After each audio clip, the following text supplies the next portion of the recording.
அதிகார கழகம் வந்து இன்னைக்கு முன்னெடுத்திருக்கு அப்படின்னா அதுக்கான முக்கிய காரணம் என்ன அப்படின்றத வந்து நம்ம எல்லாமே இன்னைக்கு தெரிஞ்சுக்க வேண்டிய ஒரு சூழல் இருக்குது.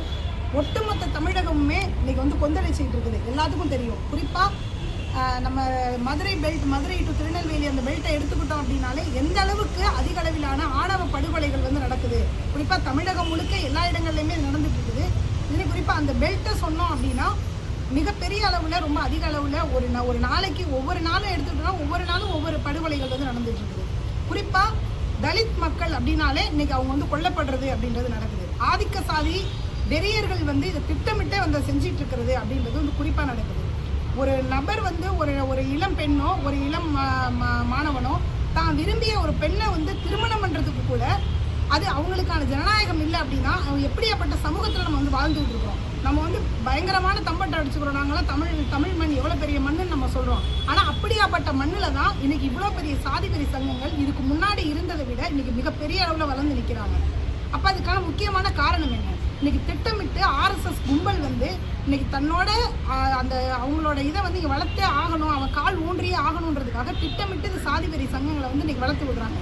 அதுக்கு மத ரீதியிலான பிரச்சாரங்களை அவன் மிகப்பெரிய அளவில் கொண்டு போகிறான். அப்போ இங்கே யார் சிறுபான்மையினராக இருக்காங்களோ அவங்கள வந்து ஒடுக்கி அப்போ அதுக்கு எதிரான ஒரு வெறியை வந்து உண்டாக்குறது அப்படின்றத திட்டமிட்டு செய்கிறாங்க. அப்போ அந்த அடிப்படையில் தான் இந்த திருவண்ணாமலை தீபத்திலேருந்து சிக்கந்தர் மலை பிரச்சனையிலேருந்து எல்லா பிரச்சனையும் வந்து கிளப்பிக்கிட்டே இருக்கிறாங்க. அப்போ இன்னைக்கு இதுக்கு முக்கியமான பிரச்சனையாக எங்கே வந்து நிற்குது? ஒரு பெண்ணோ ஒரு பையனோ தான் வந்து யாரையும் தான் விரும்பிய ஒரு நபரை வந்து திருமணம் பண்ணிக்க முடியாது அப்படின்றது.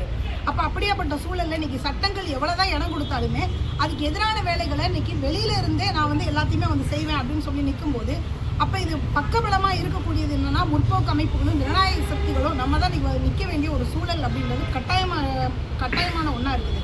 அப்போ இந்த சூழலில் இந்த இயக்கம் அப்படின்றது இந்த நேரத்தில் ரொம்ப முக்கியமான ஒன்றா இருக்குது அப்படின்றது தான்.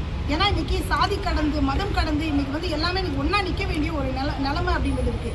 ஏன்னா இன்றைக்கி ஒரே ஜாதியாக இருந்தால் கூட ஒரே சாதியிலேயே யார் கீழே இருக்காங்க யார் மேலே இருக்காங்கன்னு பார்த்து அதை வெட்டி போடுறது அப்படின்றது இருக்குது. அப்போ பொருளாதார ரீதியான பாகுபாடு அப்படின்றது ஒன்று இருக்குது. ஆனால் அப்போ இன்னைக்கு சாதி காதல் அப்படின்னாலே இன்னைக்கு அது உண்மையாலுமே எல்லா சாதிக்காரங்களுக்கும் எதிரானதுன்னு சொல்லி கமெண்ட்ஸில் போடக்கூடிய நபர்கள் எல்லாம் வந்து போடுறான். குறிப்பாக இந்த சினிமா படம் இருக்கக்கூடிய மோகன்ஜி எடுக்கக்கூடிய அந்த படங்களில் வேற யாரும் கமெண்ட்ஸ் போடுறதில்ல, அவனாலே கமெண்ட்ஸ் போட்டுக்கிறான். குறிப்பாக அதில் போடுறது எல்லாமே நாடக காதல்னு சொல்கிறான். எது நாடக காதல்? முதல்ல காதல்னு பண்ணாலே அது நாடகம் அப்படின்றதான் இவனோட இதில் இருக்குது. அப்போ அந்த சாதியில் இருக்கக்கூடிய நபர்களே இன்னைக்கு பல பேர் வெளியில் வந்து அவங்கள போய் அவங்க பக்கம் போகாமல் நம்மளை நோக்கி வராங்க. விசிகா நபர்களை தோழர்களை தேடி போகிறாங்க. அதுக்கு முக்கிய காரணம் என்ன? உன் பக்கம் பாதுகாப்பு இல்லை அப்படின்றது தான். அப்போ அதுக்கு முக்கியமான சூழல் வந்து இவனே வந்து ஒரு நெருக்கடியான சூழலை பொதுமக்கள் மத்தியில் உண்டாக்கி மாணவர்கள் மத்தியிலும் இளைஞர்கள் மத்தியிலையும் உண்டாக்கி இன்னைக்கு ஒரு மிகப்பெரிய ஒரு கலவரத்தை தூண்டுறது அப்படின்றத திட்டமிட்டு செய்கிறாங்க. அப்போ அதுக்கு எதிராக உழைக்கக்கூடிய மக்களாக இருக்கிறவங்களும் இன்னைக்கு இது மாதிரி ஜனநாயக முற்போக்கு சக்திகள் நாங்கள் வந்து என்னாலும் இது போன்ற திருமணங்களை முன்னின்று நடத்தியே தீர்வோம். பொதுமக்கள் மத்தியில் வச்சு இந்த திருமணங்களை வந்து நாங்கள் வந்து கட்டாயமாக நடத்துவோம். இதுக்கான முழு பாதுகாப்பையும் காவல்துறையினர் கட்டாயமாக தரமாட்டாங்க. வெளியில் இருக்கக்கூடிய எந்த ஒரு அரசாங்க இதுலேருந்து நமக்கு எந்த பாதுகாப்பும் வராது.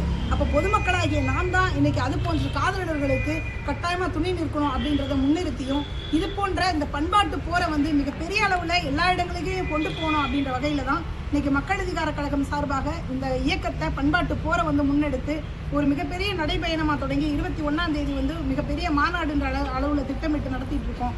அதுக்கான முதலடியாக இன்றைக்கி அம்பேத்கர் முன்னாடி இந்த இதை வந்து நாங்கள் வந்து தொடங்கியிருக்கோம். அதுக்கு நீங்கள் பொதுமக்கள் மாணவர்கள் இளைஞர்கள் எல்லாமே வந்து எங்களுக்கான கூட நின்று துணை நின்று நீங்களும் இந்த போராட்டத்தில் பண்பாட்டு போரில் கலந்துக்கணும் அப்படின்றத வழக்கறிஞர் கழக அணி சார்பாக உங்களை எல்லாத்துக்கும் அழைப்பு விடுத்துக்கிறோம். நன்றி.